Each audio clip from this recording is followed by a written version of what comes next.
की जय। वंदो सद्गुरु चरण को, करूं सप्रेम प्रणाम। अशुभ हरण मंगल करण, धनि श्री देव चंद्र जी ना। श्री प्राणनाथ निज मूलपति, श्री मेहराज सुना। तेज कुंवरी श्यामा युगल को, पल पल करूं प्रणाम। श्री प्राणनाथ तुम सत्य हो, तुम से चलत जहां। मैं अधीन करनी नहीं, बाहुग्रहे कीला हो। बाहुग्रहे कीला।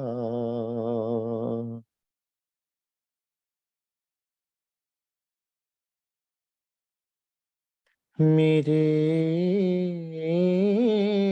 राज रसिक, मेरे श्याम श्यामा, कब आओगे,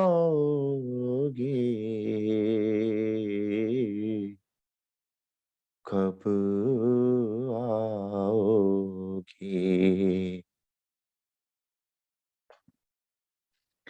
मेरे प्राण वल्लभ, मेरे प्राण प्रीतम, कब आओगे,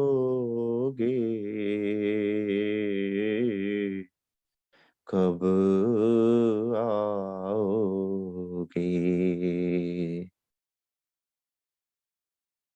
मेरे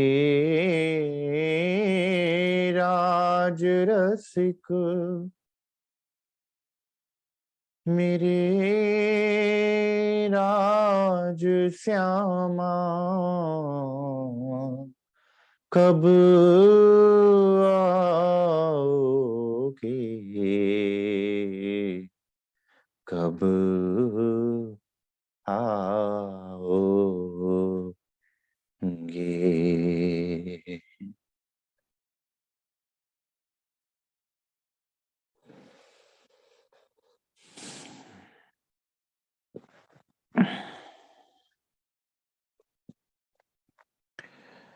श्री सुंदर साथ जी, श्री सतगुरु महाराज श्री राजी महाराज की अपार मेहर से हम सब सुंदर साथ श्री श्रृंगार वाणी का मनन मथन कर रहे हैं। और श्रृंगार में भी सुंदर साथ बहुत ही खास प्रकरण हम सुंदर साथ के लिए आत्म फरामोशी से जागे का प्रसंग कि किस तरह आत्मा की जागृति इस ब्रह्मांड में हो सकती है।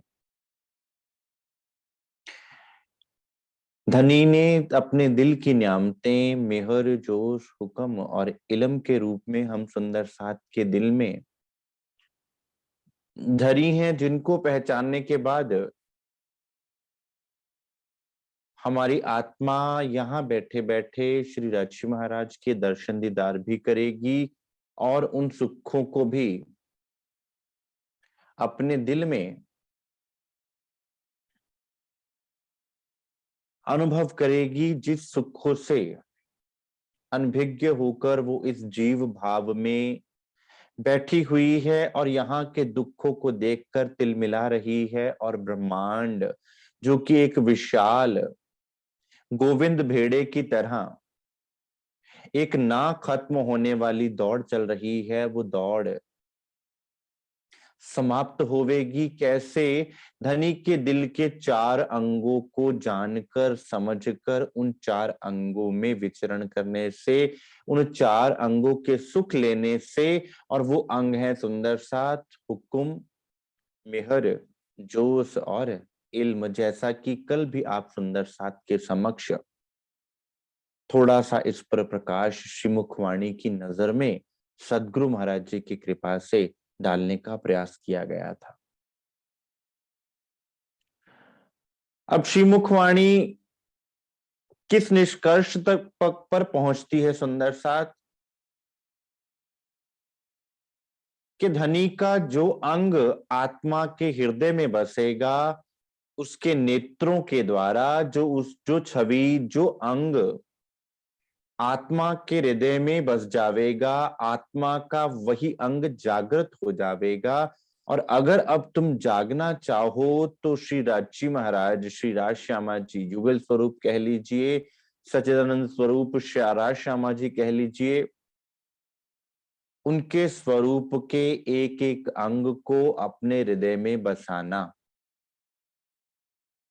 अब पूछा जाए कि वो कैसे होगा, तो जैसे यहाँ के दृश्यों को हम अपने यहाँ के नेत्रों से देखकर अपनी आंखों में उनको बसाते हैं और आंखों से वो दृश्य आपके दिल में छप जाता है, चुभ जाता है, फिर उसके बाद आप आंख भी बंद करते हैं तो वो दृश्य आपके सामने होता है, जबकि आपने वो स्थान छोड़ भी दिया होता है, लेकिन आपके दिल में उसकी एक कॉपी रह जाती है, जिसको कहा जाता है चित्त। चित्त में वो अखंड हो जाता है। फिर आप आंख बंद करके चित्त में उसको कहीं से भी कभी भी देख सकते हैं। श्री राजी महाराज का स्वरूप भी सुंदर साथ रूह के नेत्रों के द्वारा रूह के दिल में जब चुभेगा,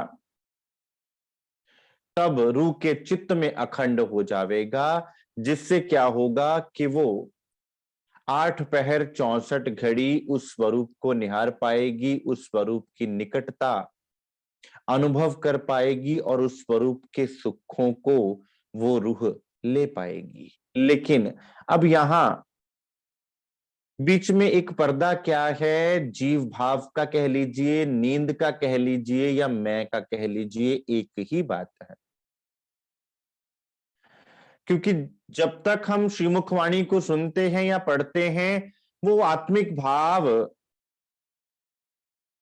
समझ में आता है, लेकिन जैसे ही श्रीमुखवाणी की नजरे करम से हम हटते हैं और संसार में विचरण करते हैं, फिर वही का वही जीव भाव आकर खड़ा हो जाता है। एक पल के लिए विश्वास आता तो है कि हम श्री राज्य महाराज के ही तो अंग हैं। सदगुरु महाराज जी के चरणों में बैठकर उनकी याद को करते हुए उनके लाड में जब आप बैठते हो तो आपको यही अनुभव होता है कि मैं ब्रह्म सृष्टि हूं और मैं उनका अंग हूं, इसलिए मैं उनके अंग संग हूं और वो मेरे अंग संग है। लेकिन जैसे ही हम जीव भाव में प्रवेश करते हैं, वो सारी बातें धूमिल हो जाती हैं। इसलिए सुंदर साथ ये 4 सोपान बताए हम सुंदर साथ को, ताकि हम जीव भाव से आत्म भाव और आत्म भाव से पर आत्म स्थिति को प्राप्त कर पावे। ये 4 सोपान सुंदर साथ, जिसको मिहर के अंतर्गत ही लिया गया, हुक्म, जोश, इल्म और इश्क। जब आप धनी के हुक्म तले आ जाते हैं सुंदर साथ, तो धनी के दिल की इच्छा को आप समझ जाते हैं। हुक्म क्या है? धनी का निज स्वरूप, धनी के दिल की इच्छा कि वो चाहते क्या हैं। और जब कोई पत्नी ये समझ जाती है कि मेरा पति क्या चाहता है, तो फिर उसको ना तो बोलना पड़ता है, ना कुछ कहना पड़ता है, वो हर इशारे को समझ जाती है। उसके लिए फिर संसार केवल एक मात्र रहने का स्थान होता है। वो रह किस लिए रही होती है? वो अपने पति को रिझाने के लिए ही रह रही होती है। एक पत्नी अपने पति के घर में रहती है तो अपने पति के कारण रहती है। उसका संबंध अपने ससुराल में बना हुआ है तो अपने पति के कारण बना हुआ है। ठीक उसी तरह से सुंदर साथ जब हुक्म तले आ जाएंगे, तब इस ब्रह्मांड से जितने भी रिश्ते नाते हमारे हैं, जो भी खेल नजर आ रहा है, उसको आप अपनी नजर से नहीं, राज्य महाराज की नजर से देखोगे। अर्थात कि ये खेल मेरा नहीं, ये खेल मेरे धनी ने मुझे दिखाया है, और मुझे अपनी नजर से नहीं, मुझे इस खेल को श्री राज्य महाराज की नजर से देखना है। क्यों? क्योंकि वो मेरे खामंद हैं और मैं उनका अंग हूं। और अब विचार करें कि जब हम उनकी नजर से खेल को देखेंगे तो फिर खेल कैसा लगेगा।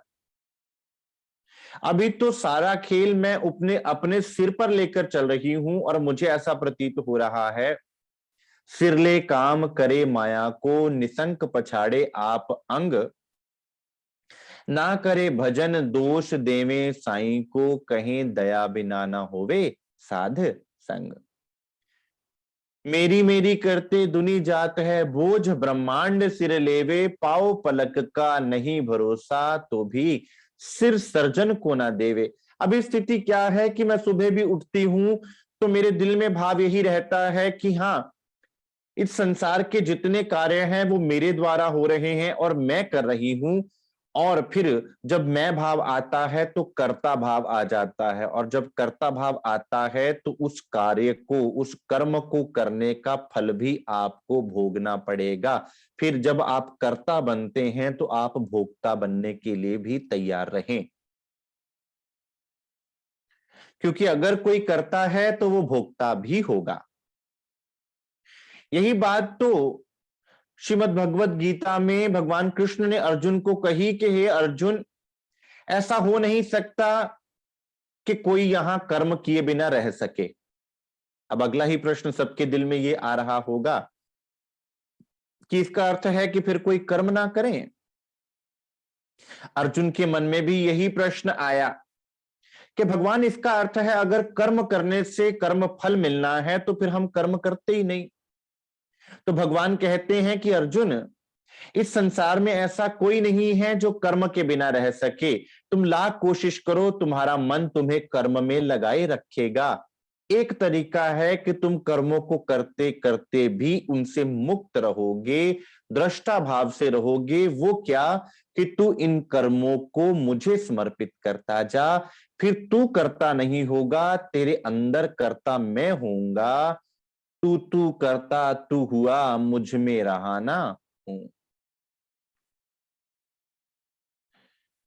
फिर अगर कर्ता भाव नहीं है तो आपको कर्म भी तंग नहीं करेगा, क्योंकि उसका फल आपको नहीं लेना होगा।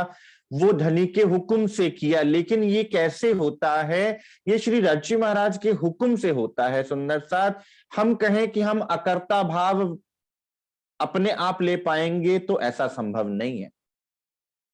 जब तक श्री राज्य महाराज के हुक्म को आप आगे ना रखेंगे, तब तक आप अकर्ता और दृष्टा भाव नहीं ले पाएंगे। ये तो थी हुक्म की बात, जो आपको पहले भी सुंदर साथ जी बताई। आज संक्षेप में उस पर थोड़ा सा प्रकाश सदगुरु महाराज जी की कृपा से डालने का प्रयास किया है।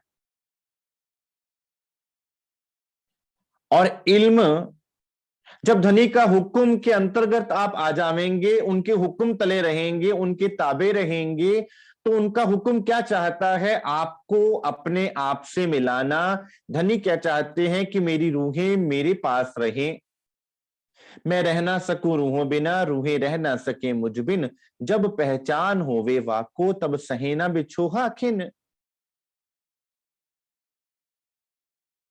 वो धनी जो आपके बिना रह नहीं सकते, उनका इल्म सुंदर साथ फिर आपको किससे मिलाएगा? ए इल्म ए इश्क दो हक को चाहत। ये इल्म आपको श्री राज्य महाराज से मिलाने वाला है। ये वाणी सुंदर साथ यहाँ विशारद बनाने के लिए नहीं आई है हमें, ये वाणी हमें धनी के चरणों में लगाने के लिए आई है, धनी से मिलाने के लिए आई है,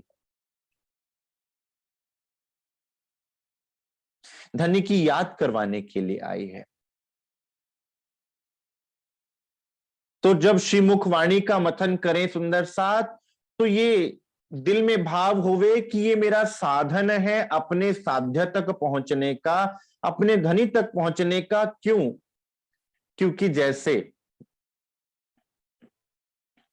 संसार में एक भक्ति मार्ग है जिसमें मकर तार के द्वारा ध्यान किया जाता है। वो मकर तार क्या है कि जैसे मकड़ी अपने जाले से नीचे कैसे उतरती है, कभी उतरते देखना। वो अपने लार से एक लंबा धागा बनाती है जो कि जाले से नीचे तक फैला होता है, फिर उस धागे पर चढ़ के वो उतरती है और धागे पर ही चढ़ जाती है दोबारा जाले तक पहुंचने का। इसको बोलते हैं मकर तार।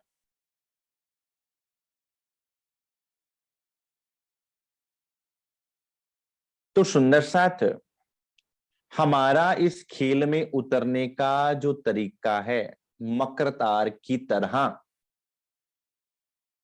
कि किस प्रकार तुम खेल में उतरे हो,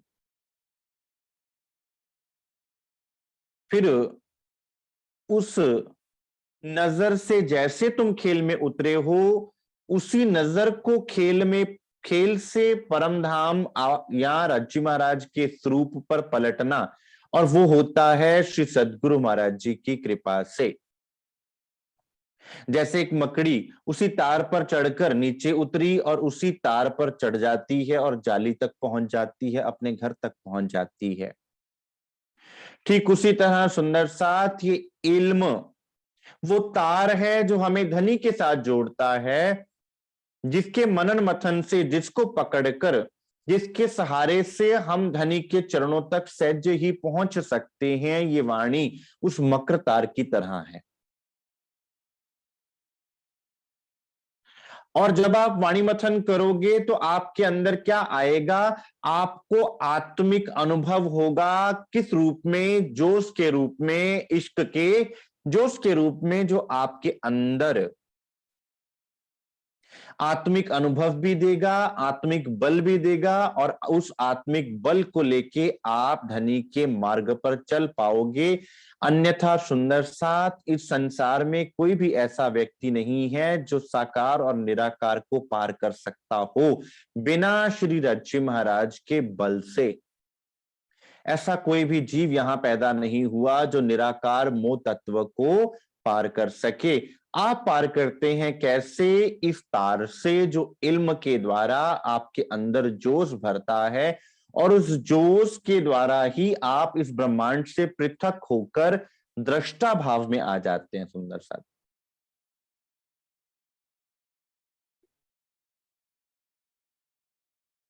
हुकुम, इलम, जोश और मेहर,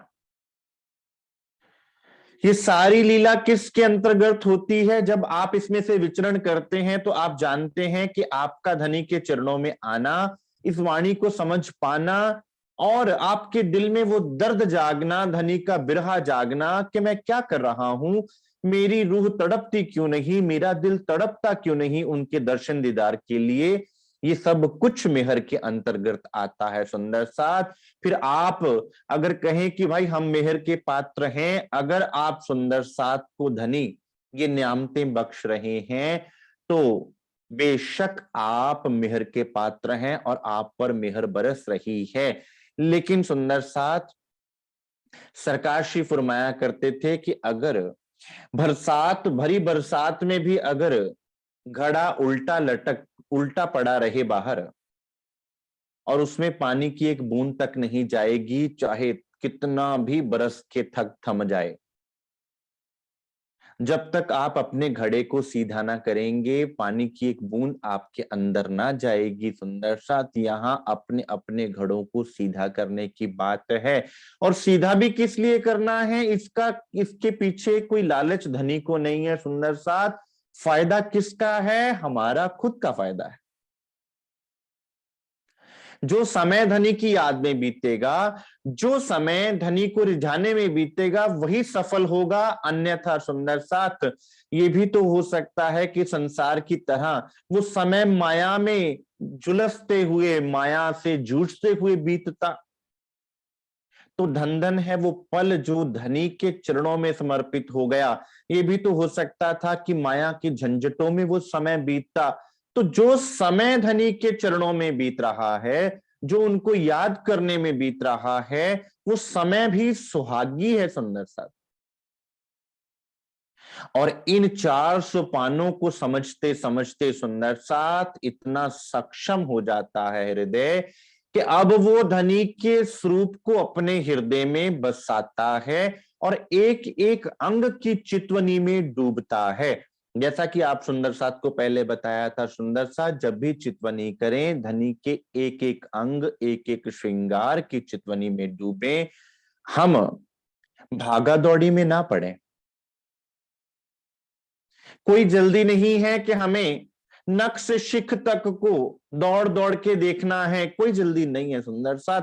आप चरणारविंद को ऐसे निहारिए कि आज चरण मिले हैं तो इन चरणों को मैं अपने हृदय में इस तरह से छुपा लूं, इस तरह से इनको पी जाऊं कि ये चरण मेरा जीव का जीवन हो जाए, मेरे दिल का स्वरूप बन जाए, मैं ये चरण बन जाऊं। आशिक इन चरण की, आशिक की रूह चरण। ए जुदाईगी क्यों सहे रू बिना अपने तन, वो भाव सुंदर साथ अंदर होवे, वो तड़प अंदर होवे, वो प्यास अंदर होवे।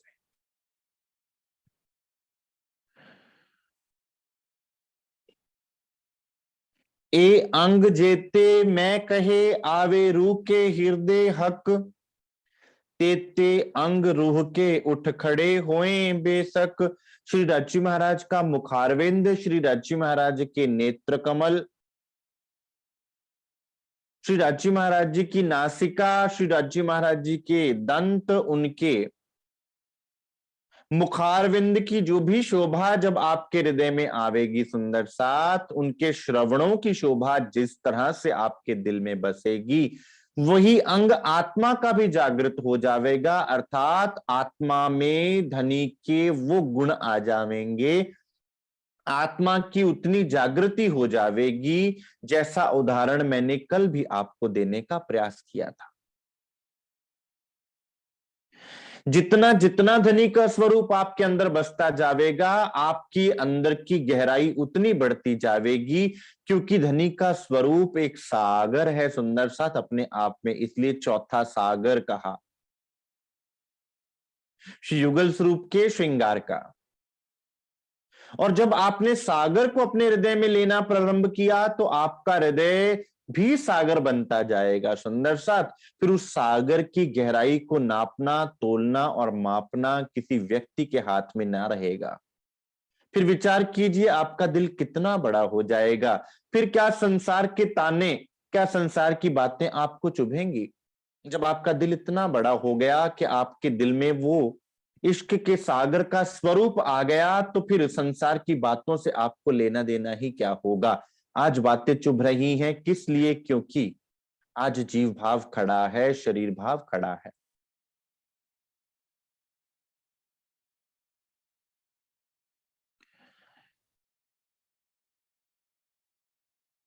हक हैड़ा हृदय ग्रहिए दिल में रहे दायम, सो हैड़ा अंग रूह का उठ खड़ा हुआ कायम।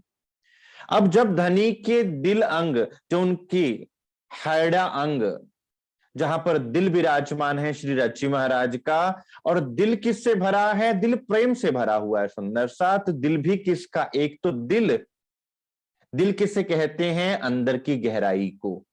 और वो भी किसका? अक्षरातीत श्री राची महाराज, जो कि इश्क का गंजान गंज सागर है, उनका दिल, जिनका स्वरूप भी इश्क से लबालब, तो फिर वो दिल कैसा होगा सुंदर साथ? वो भी प्रेम से भरा हुआ, लाड से भरा हुआ, मेहर से भरा हुआ, जो कि कभी मेहर के बिना, लाड के बिना, इश्क के बिना, अपनी रूहों पर मेहर बरसाने के बिना कुछ और जिस दिल में है ही नहीं। जब वो दिल और वो हैड़ा आपके दिल में आवेगा, वो आपकी चितवनी में आप उसका ध्यान करेंगे, उस अंग को अपने अंदर बसावेंगे, तो आपका दिल जागृत हो जाएगा। और सुंदर साथ यहां का मुर्दा दिल जो धड़कता तो है, लेकिन संसार के लिए। यहां का मुर्दा दिल धड़कता कब है? जब या तो हम संसार के मोहवश हो जाते हैं या फिर संसार में भयभीत होते हैं। और रूह का दिल तब धड़कता है सुंदर साथ, जब वो धनी को निहारती है। दिल का धड़कना अर्थात दिल का जीवंत होना। अगर दिल धड़क रहा है तभी तो आप जी रहे हो। और रूह का जीवन क्या है? मेरे जीव के यही जीवन, रूह का जीवन क्या है? रूह कब जीवित कही जाएगी सुंदर साथ? रूह कब जागी कही जाएगी? जब उसका दिल धड़केगा। और उसका दिल कब धड़कना प्रारंभ होगा? उसके दिल का जीवन कब मिलेगा? जब वो धनी के दिल को निहारेगी, धनी के हैड़े को निहारेगी। और जब दिल चेतन हो जाता है तो जैसे संसार का दिल पूरे शरीर को पोषण देता है, क्योंकि उसमें से रक्त निकलता है जो पूरे शरीर को ऑक्सीजन पहुंचाता है और पूरे शरीर की सफाई करता है, तो सुंदर साथ फिर रूह के अंदर की सफाई भी अपने आप होने लग जाती है। और सफाई का अर्थ क्या? जीव भाव निकल गया, आत्म भाव और पर आत्मा में स्थिर हो जाती है नजर। और अंदर पोषण मिलना प्रारंभ हो जाता है, जिसको कहा खाना दीदार। अब खाना आप तक पहुंचा कैसे? वो खाना सुंदर साथ यहां तो मुख से खाया जाता है ना, वहां नजरों और दिल से खाया जाता है सुंदर साथ। क्योंकि दिल, नजरें निहारती हैं, रूह के नैनों से देखा जाता है और दिल से पोषण मिलता है आपको। अब सुनिएगा चौपाई सुंदर साथ। हक हैड़ा हृदय ग्रहिए, दिल में रहे दायम। जब आप धनी के दिल को अपने दिल में बसा लेंगे तो फिर वो आपकी नजर एक पल भी धनी के दिल से दूर ना होवेगी, एक पल भी वहां से हटेगी नहीं। सोहैड़ा अंग रूह का उठ खड़ा हुआ कायम। फिर वो कायम रूप से रूह का दिल जागृत हो जाता है सुंदर साथ। फिर ऐसा नहीं है कि वो जागा तो सो पाएगा। अगर संसार का दिल भी धड़कना बंद कर दे तो ये शरीर चलना बंद हो जाएगा। तो रूह का दिल धड़कना प्रारंभ हो गया सुंदर साथ, तो उसके बाद ये कायम रूप से धड़केगा। ऐसा नहीं हो सकता कि वो बंद हो जाए। प्रथम लागू दो चरण को, धनिए ना छुड़ाइयो खिन। लाख तलीला लेडिया मेरे जीव के ही जीवन। ये चरण कमल मेरे जीव का जीवन है। आशिक इन चरण की, आशिक की रू चरण। ए जुदाईगी क्यों सहे रू बिना अपने तन। फिर वो आपकी रूह बन जाते हैं वो चरण कमल, वो स्वरूप आपका दिल बन जाते हैं और दिल चरणों का स्वरूप बन जाता है सुंदर साथ। फिर वो चेतन हो जाता है। आगे चल के आप चरणों की चौपाई पढ़िएगा सुंदर साथ, सब कुछ लिंक हो जाएगा। जो हक अंग दिल में नहीं, सो अंग रूह का फरामोश। सुंदर साथ अब हमें इस पैमाने को धनी ने हमारे हाथ में दे दिया कि तुम खुद जांच करो कि तुम कितने जागे हुए हो। कि धनी का जो अंग तुम्हारे हृदय में नहीं आया, वो अंग रूह का फरामोश रहेगा। जब हक अंग आया दिल में, सो रूह अंग आया माहे होश। आपकी आत्मा का वो अंग जागृत हो जाएगा, आपके अंदर आत्मिक न्यामत खुल जाएगी, आपके अंदर आत्मिक भाव उत्पन्न हो जाएगा। वो अंग की शोभा आपके अंदर बस जाएगी सुंदर साथ। और फिर जब वो बसती है तो फिर वो अखंड रूप से बसती है। ऐसा नहीं है कि वो एक बार बसी और दूसरी बार वो आपकी नजरों से ओझल हो गई, ऐसा नहीं होगा। हम कई बार कहते हैं कि कभी तो चितवनी में दिल लगता है, कभी लगता नहीं है। सुंदर सा श्री राजी महाराज एक बार बख्श के कुछ वापस नहीं लेते। ये हमारी नजर कई बार निशाने पर तीर लगता है, कभी निशाने पर नहीं लगता है। तो कमी धनी की तरफ से कभी होती ही नहीं है सुंदर। कटी पेट पासे हक के, पीठ खबे कांध केस। ए दिल में जब दृढ़ हुए तब रू आया देखो आवेश। जब श्री राजी महाराज के कमर अंग, पसलियां, पेट, पीठ, बाजू और कंधा, जब आपके हृदय में ये स्वरूप, ये अंग की शोभा आपके हृदय में आएगी कि धनी का कमर अंग कैसा है, धनी की पीठ का अंग कैसा है, धनी के बाजू का जो अंग है वो उसकी क्या शोभा है, पसलियों की क्या शोभा है, और पसलियां भी यहाँ की हड्डियों जैसी सख्त पसलियां नहीं, सुंदर साथ धनी के नूरमयी स्वरूप की शोभा है। तो रूह को आवेश आ जाता है। क्यों? क्योंकि सुंदर साथ यही अंग है जो धनी के दिल को समेट के बैठा हुआ है, और जब धनी के दिल धनी का आपके अंदर आ गया तो आपको धनी का स्वरूप मिल गया। दिल की इच्छा ही तो पूरे खेल को चला रही है, दिल की इच्छा से ही तो स्वरूप आ रहा है, दिल की इच्छा को ही तो हुक्म कहा गया और आवेश कहा गया। तो सुंदर साथ फिर आपको आवेश क्यों ना प्राप्त होवेगा, अर्थात धनी का निज स्वरूप आपको क्यों ना प्राप्त होवेगा। ये है सुंदर साथ धनी के एक एक अंग को निहारने के सुख। और यहां बैठे बैठे ये कार्य हो सकता है सुंदर साथ चितवनी के द्वारा। अब सुंदर साथ विचार करें कि हम अपने जीवन का बहुमूल्य समय व्यर्थ गवावें कि इन सुखों को लेते हुए, इस रस को पीते हुए उस समय को हंसते खेलते हुए आनंद में बितावें। लागोगे जब दुख को तो दुख तुमको लागसी, याद करो निज सुख को तो दुख तुम थे भागसी।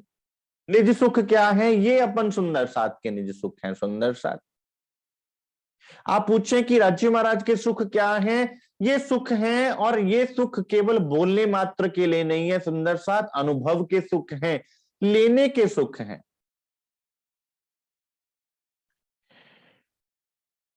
बाजू मच्छे कोनिया काढ़े कलाइयां हाथ, हक के अंग हृदय आए तब रूह खड़ी हुई हक साथ। श्री राजी महाराज के बाजू, और जो बाजू बंद का एरिया होता है जिसे डोले कहते हैं, मच्छे कहते हैं, या कोनियां कहती हैं, या जो हाथ का अंग है, कलाइयां हो गई, हाथ हो गया, जब वो अंग आपके हृदय में आता है तो रूह उठ के खड़ी हो जाती है। कभी सुंदर साथ आप बिस्तर पर से उठते हैं तो कैसे उठते हैं? अपने हाथों का सहारा लेकर ही तो उठते हैं ना।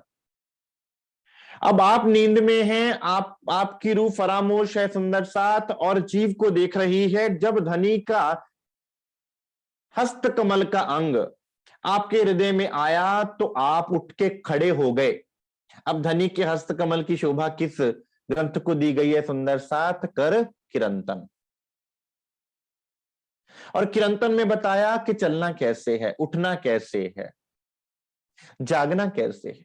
रूठ के खड़ी हो जाती है सुंदर साथ जब धनी के उस अंग को हम अपने हृदय में बसा लेते हैं तो रूह खड़ी हो जाती है, धनी के सन्मुख हो जाती है, और वो समझ जाती है कि माया क्या है और मुझे किस तरफ अपने मुख को रखना है। धनी की तरफ मुख रखकर धनी उन्मुख होना है, या मनमुख होना है, मन की तरफ मुख करना है। पहुंचे हथेली अंगुरी नख लीके रंग सलूक, हस्त कमल की शोभा सुंदर साथ, अंगुरियों की शोभा, अंगुरियों के नखों की शोभा, और नख भी कोई सांसारिक नख नहीं सुंदर साथ, नूरमयी नखों की शोभा जब दिल में आती है, और हस्त कमल की हथेली की कोमलता जब आपके हृदय में आती है, तब क्या होता है? अब निमख ना होए रूह चूक। और जब आप धनी के दिल को समझ गए, धनी की दिल की बातों को समझ गए, तो फिर आपसे चूक नहीं होगी। चूक कौन सी सुंदर साथ? स्वरूप से नजर हटाने की चूक। फिर हम उस स्वरूप से नजर हटा ही ना पाएंगे, क्योंकि वो स्वरूप हमारी नजर को अपनी तरफ खींच लेगा, और हम फिर अपनी नजर को वहां से हटाने में सक्षम ही नहीं रहेंगे। बहुत बार हम कहते हैं कि भाई हम अपनी नजर को कैसे राज्य महाराज के स्वरूप में लगा लें, क्यों नहीं राज्य महाराज का स्वरूप हमारी नजर को खींच लेता है। सुंदर साथ आप धनी के हस्त कमल की शोभा को अपने हृदय में बसाइए, धनी के स्वरूप में से आपकी नजर हट ही ना पावेगी। नख अंगूठे अंगुरियों नीके ग्रहिए हक कदम। अब चरणारविंद के सुंदर नूरमय शोभा को जब आप हृदय में देखेंगे, जब आप हृदय में बसावेंगे और चरणों की अंगूठियों को और अंगूठे को आप निहारेंगे सुंदर साथ जी, सोई नख अंगुरियां पांव रूह के खड़े होत माहे दम। अब आपको खड़े होना है तो आप अपने चरणों के आधार पर ही तो खड़े होवेंगे, वही अंग रूह का खड़ा हो जाएगा, अर्थात रूह के चरण खड़े हो जाएंगे अब रूह को भागने के लिए। और भागना क्या है रूह को, रूह तो इश्क और ईमान के परों से उड़ती है सुंदर साथ। तो आपको इश्क और ईमान यही तो आपका दम है सुंदर साथ। खड़े होत माहे दम, एक पल में रूह खड़ी हो जाती है। क्यों? क्योंकि अब उसको इश्क और ईमान के पर मिल गए। अब उसको संसार की कोई भी शक्ति रोक नहीं पाएगी। सुंदर साथ सरकार श्री फरमाया करते थे कि अगर आपके दिल में धनी से मिलने की चाहत है तो मृत्यु और काल में भी इतना दम नहीं कि वो आपको रोक पाए। सदगुरु महाराज जी फरमाया करते थे। लेकिन चाहत हो धनी के स्वरूप में डूबने की, धनी के स्वरूप के साक्षात्कार की, तब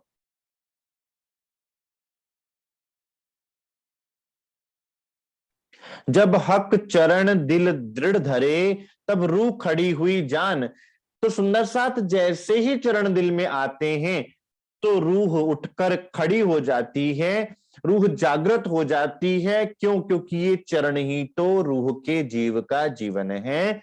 हक अंग सब हृदय आए तब रूह जागे अंग परवान। अब जब चरण आ जाते हैं तो सुंदर सा जहां चरण आ गए वहां सब कुछ आ गया।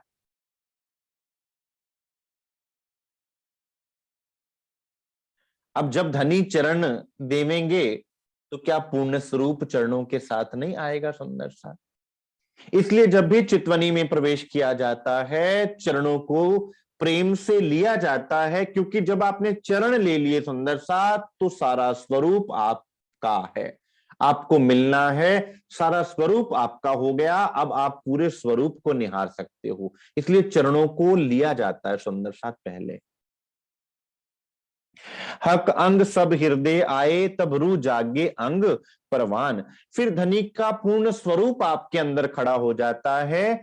और धनी का स्वरूप खड़ा होना मायने कि आपकी रूह का स्वरूप खड़ा हो गया, आपकी रूह जागृत हो गई। इसे कहते हैं रूह का जागृत होना। ये है आत्मा की फरामोशी से जागना। और जब फरामोशी से जागेगी तो किस तरफ देखेगी? अब फरामोशी का अर्थ है नजर का फिर जाना। अब अगर धनी के दिल से इश्क से नजर फिरी और साहिबी में लगी, अब साहिबी के ब्रह्मांड से नजर फिरेगी तो कहां जाएगी सुंदर साथ? इश्क में। अब आप कहें कि ध्यान नहीं लग रहा, तो सुंदर सा ध्यान अगर यहां से हटेगा तो परम धाम में ही लगेगा, परम धाम से हटा तो यहां ही आया और कुछ है ही नहीं सुंदर सा, तो फिर ध्यान जाएगा कहां? इसलिए ये कहना कि हमारा ध्यान संसार से तो हट जाता है लेकिन धनी पर नहीं लगता, सुंदर साथ बीच का कोई मार्ग है ही नहीं, बीच की कोई जगह है ही नहीं जहां वो ध्यान टिक सके।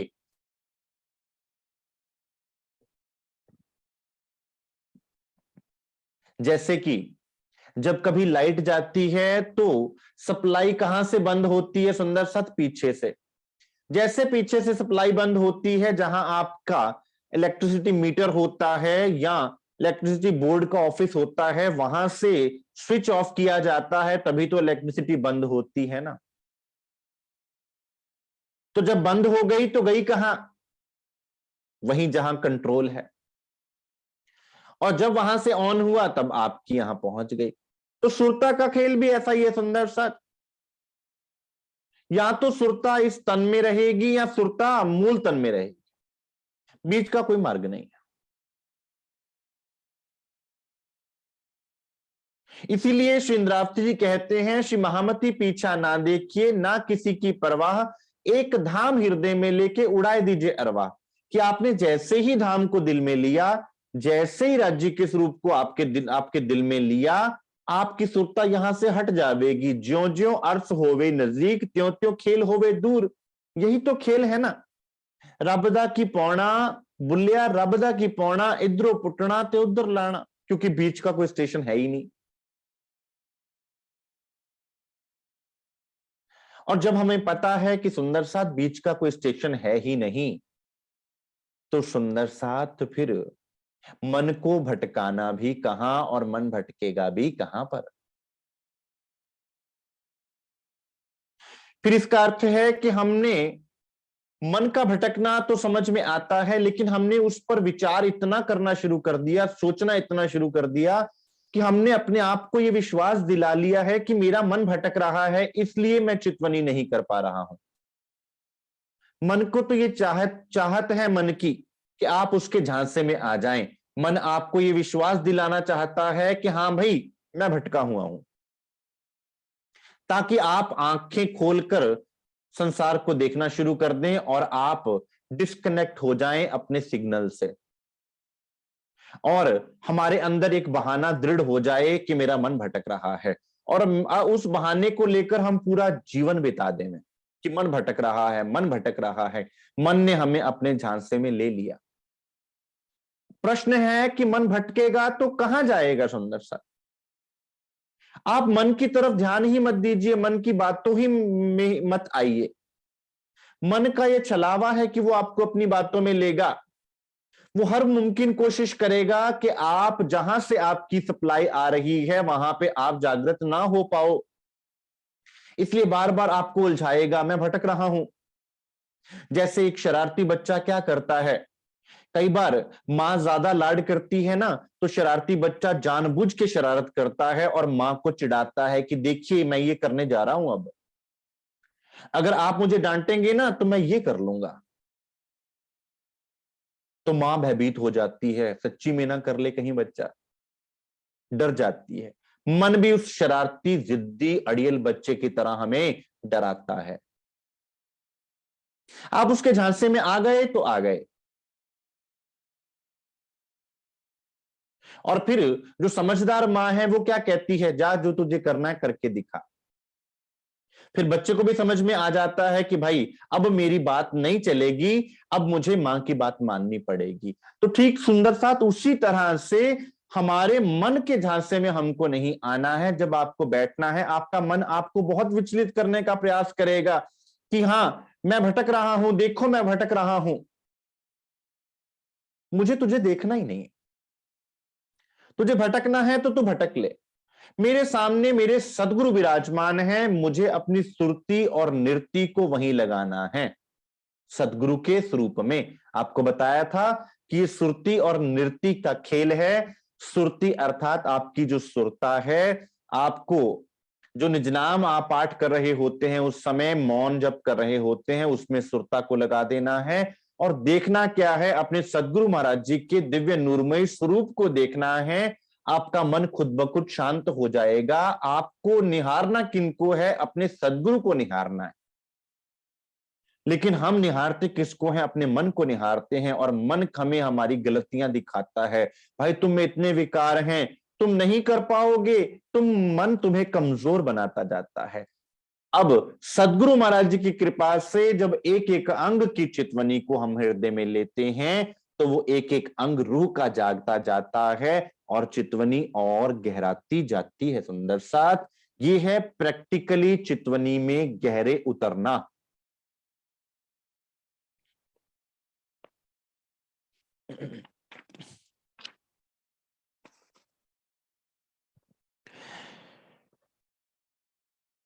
हक अंग तो मुतलक मारत, पर भूखन लगे ज्यो भाल, चितवन जुगल किशोर की देत कदम नूर जमाल। जैसे जैसे श्री राजी महाराज के अंग वैसे वैसे ही श्यामा जी के अंग, कोई अंतर नहीं है सुंदर सा, एक ही बात है, क्योंकि युगल स्वरूप एक ही है, दो नहीं है। हक अंग तो मुतलक मारत, कि हक का अंग जब आपके अंदर आएगा तो ये निश्चित है कि आपका जीव भाव छूट जाएगा और आप आत्म स्वरूप में खड़े हो जाएंगे। आपकी मैं मरेगी और धनी की मैं आएगी आएगी, रूपना जागेगा ही जागेगा।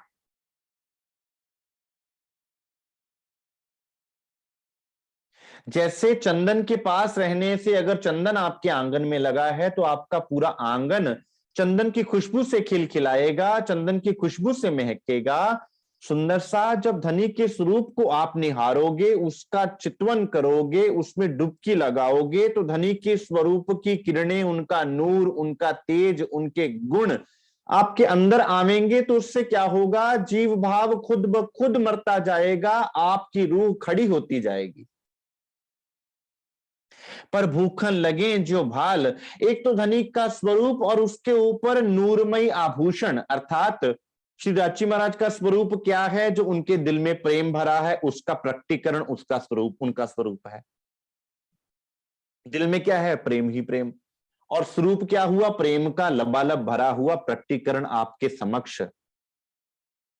और फिर उस स्वरूप को भी सजाने वाले जो आभूषण है सुंदर साथ, वो भी धनी का स्वरूप का ही अंग, और वो उस अंग को भी सजाने वाले, यानी कि सोने पे सुहागा। अब फिर वो आभूषण कैसे प्रतीत होते हैं, जैसे किसी ने भाल चुभो दिया हो आपके हृदय में। भाला होता है ना सुंदर सा, वो नुकीला होता है, ऐसा।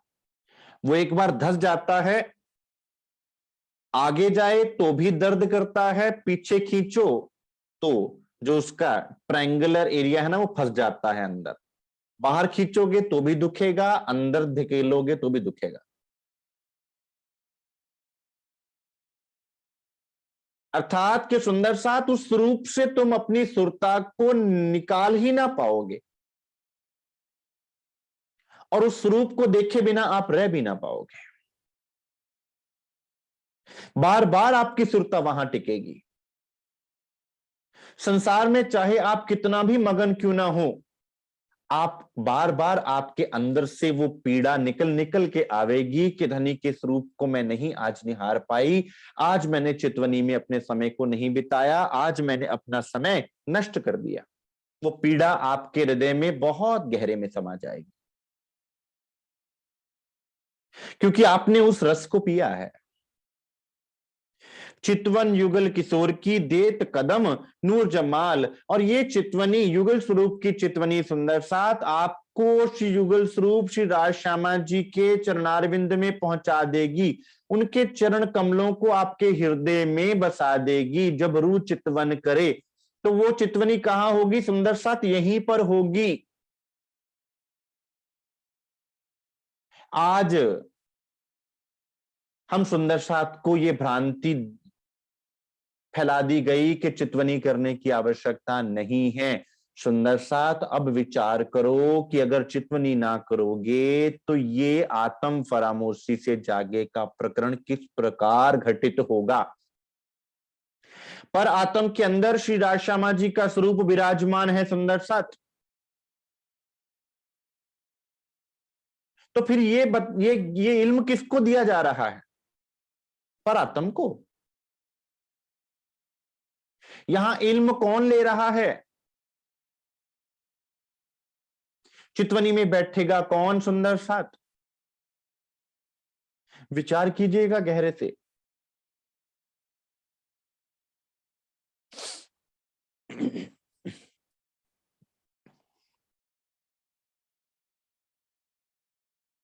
हक के भूखन की क्यों कहूं, रंग नंग हो जोत सलूक। श्री राजी महाराज के अंगों की शोभा का तो मैंने बयान किया कि कैसे जब जब उनके अंग आपके हृदय में आएंगे, आपके अंग उठ के खड़े हो जाएंगे, और जब धनी के आभूषणों की शोभा आपके हृदय में आएगी, और वो भी कोमल, आत्म उठ खड़ी तब होमही, पहले जीव होए भूख भूख। सुंदर साथ विचार कर लीजिएगा इस चौपाई का, जो कहे कि परात्म से चितवनी की जाती है। आत्म उठ खड़ी तब होमही, सब सवालों के जवाब।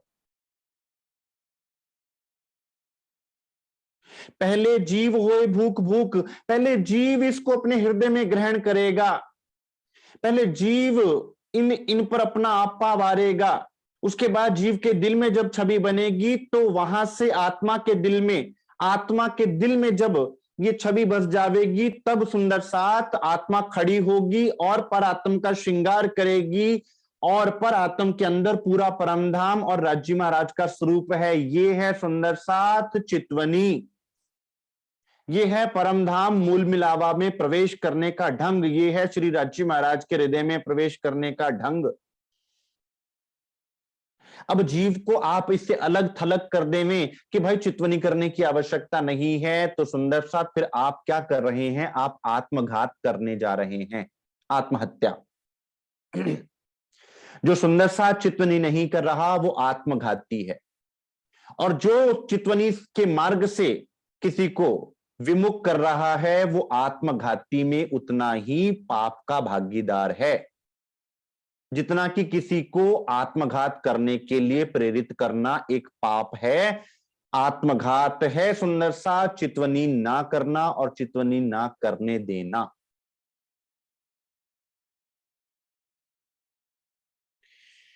चौपाई दोबारा सुनिएगा।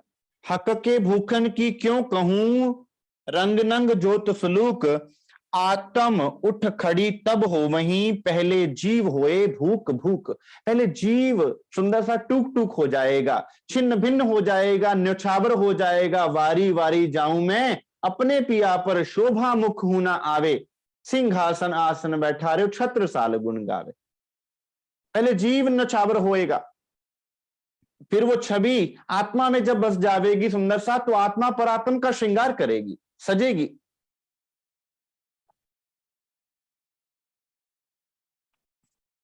रू भूखन हाथ के हक भेले होत तैयार, ए शोभा जुगल किशोर की, जुबा कहे ना सके शुमार।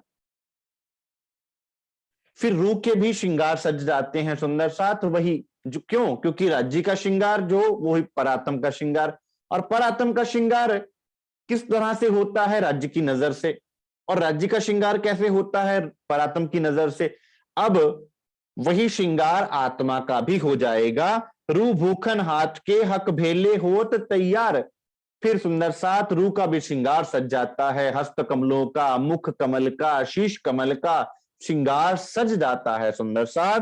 ये शोभा जुगल किशोर की, जुबा कह ना सके शुमार। ये शोभा का वर्णन सुंदर साथ यहां की जुबान से नहीं कहा जा सकता, लेकिन यहां बैठे बैठे दुख में बैठी सुख ले में श्री महामती, और हम सुंदर साथ को भी वही सुख वो प्रदान कर रही है। वस्त्र भूखन हक के आए हृदय ज्यों कर, त्यों शोभा सहित आत्मा उठ खड़ी हुई बराबर। जैसे ही श्री राज्य महाराज के वस्त्राभूषणों की शोभा, श्री राज्य महाराज के स्वरूप श्रृंगार की शोभा आपके दिल में बस जाएगी, वैसे ही आपकी आत्मा उठ के खड़ी हो जाएगी। पर आत्म तो सुंदर सा जब हमारी सबकी इकट्ठी ही जागनी है, लेकिन यहाँ आत्म जागने की बात हो रही है। यहां आत्मा पर आत्मा का श्रृंगार करेगी सुंदर साथ, और पर आत्म जैसे सुखों का अनुभव करेगी। वो लेने का ठौर इत है, यहां पर है वो ठौर।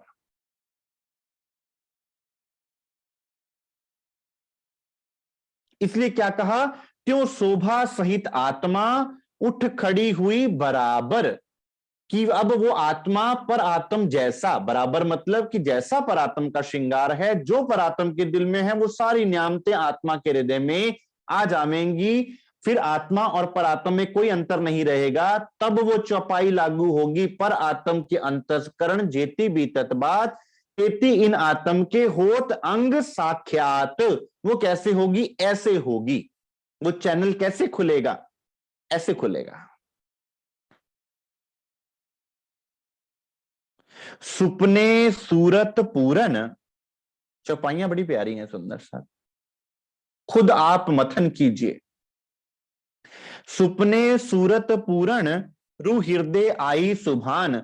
सुंदर साथ इस ब्रह्मांड में जब जीव के द्वारा चितवनी होगी तो स्वप्न में यहाँ के ब्रह्मांड में बैठे यहाँ के तन के द्वारा सुंदर साथ जब हम चितवनी में बैठेंगे तो रूह हृदय आई सुभान, श्री राजी महाराज की सूरत रूह के हृदय में प्रवेश करेगी और रूह जो भूली हुई है उसको याद आवेगा। तब निज सूरत रूह की उठ बैठी परवान, तब रूह को निज का सुख याद आवेगा जो वो भूली पड़ी है। जीवे आत्म अंधी करी मिल अंतस्करण अंधेर, फिर वो अंधकार छूटेगा और रूह जागेगी क्योंकि वो निज तक पहुंच गई। निज क्या है? धनी। आत्मा का निज आनंद क्या है? श्री राजी महाराज का स्वरूप। तो जब वो मिल गया, जो छूटा था वो जब तक नहीं मिल जाता, हम छूटे किससे हैं? राजी महाराज के स्वरूप से। और राजी महाराज का स्वरूप सामने है तो सब कुछ हमारे पास है। जब पूर्ण स्वरूप हक का आए बैठा माहे दिल, तब सोई अंग आत्म के उठ खड़े सब मिल। कितनी बार सुंदर साथ एक ही बात कही जा रही है, कितनी चौपाइयों में धनी एक ही बात हम सुंदर साथ को समझा रहे हैं कि सुंदर साथ धनी के अंगों की शोभा को, श्री राजी महाराज के स्वरूप की शोभा को अपने हृदय में पी जाइए और यहां पर अपने समय के एक पल एक छिन को भी व्यर्थ ना गवाइए सुंदर साथ, इधर उधर की बातों में नहीं। अब आपको नुक्ता, आप उस दिन पूछ रहे थे एक सुंदर साथ नुक्ता क्या है, ये है नुक्ता। अब नुक्ता बता दिया तो उस नुक्ते के अलावा और सारी बातें व्यर्थ हैं। जैसे कोई डॉक्टर आपको दवाई दे और दवाई के पैकेट में एक पेपर निकलता है, उसमें क्या लिखा होता है, कॉम्पोजिशन क्या है दवाई की, इसमें क्या क्या पड़ता है, इसके साइड इफेक्ट्स क्या हैं, प्रिकॉशंस क्या हैं, कॉशंस क्या हैं, कौन सी कंपनी से बनी, क्या क्या डला है, आपको उससे लेना देना है। आपको दवाई की डोज पता होनी चाहिए और उस दवाई को खाना कैसे है वो पता होना चाहिए, उसका इफेक्ट आप पे क्या होना है ये पता होना चाहिए। यह है नुक्ता, ये है नुक्ता सुंदर सा जो चितवनी रूपी नुक्ता धनी ने हमें वाणी में दिया। उसके अलावा सारी बातें छोड़ दीजिए, नुक्ते को पकड़ लीजिए।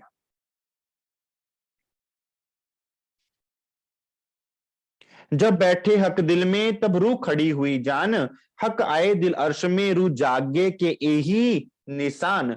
रूह की जागृति का, आत्म जागृति का यही निशान है कि श्री राजी महाराज का स्वरूप आपके हृदय में खड़ा हो गया। ये है सुंदर साथ आत्म जागृति। केवल बोलने से आत्म जागृति कभी संभव ना हुई है, ना हो सकती है। हक के दिल का इश्क रूह पैठ देखे दिल माहे। अब जब स्वरूप अंदर आ जाता है ना सुंदर सा, तो रूह और गहरा प्रवेश करती जाती है। ये हमारी खोज की इतिश्री नहीं है। फिर जब रूह दिल में प्रवेश कर गई तो फिर वो दिल में और गहरे उतरते जाती है।